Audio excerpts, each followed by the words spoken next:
নিঃসন্দেহে পৃথিবীর সবচেয়ে ভালোবাসা আর সুখের ছবি ছোট্ট মুখের এই হাসি। ছবিটা আনন্দমাখা, তবে ক্ষণস্থায়ী। এই মুহূর্তগুলোর অনুভূতির বয়স ছিল মাত্র 10 বছর। রাজনীতি, অর্থনীতি, ক্ষমতার লোভ কিংবা পৃথিবীর জটিলতর সমীকরণ কোনটি 10 বছরের ছোট্ট রাসেলের বোধগম্য ছিল না।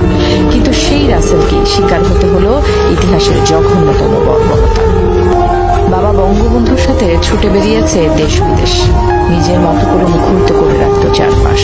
অবাক চোখে বিশ্বকে দেখত চোখে মুখে আনন্দের ঝঙ্কার নিয়ে। বাবা রাষ্ট্রপতি, তাতে কি? দুরন্ত রাসেল শৈশবের উদযাপনে সাইকেল চালিয়েই যেত স্কুলে। আদর আবদারে কখনো রান্নাঘরে বসেই খেত ভাত।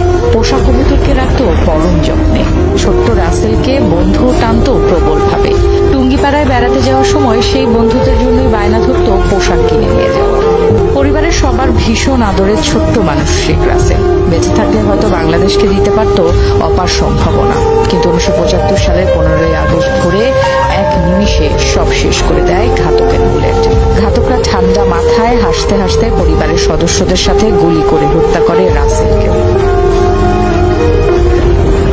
বড় হয়ে শেখ রাসেল হতে পারত বিজ্ঞানী, কবি কিংবা রাজনীতিবিদ, কিন্তু ঘাতকরা সেই সুযোগ আর দেয়নি। ইতিহাস ক্ষমা করবে না, ইতিহাস ভুলে যাবে না এই নির্মম হত্যাকাণ্ড। বঙ্গবন্ধুর হৃদয়ের মানিক, যেখানেই থাকো ভালো থেকো। শুভ জন্মদিন।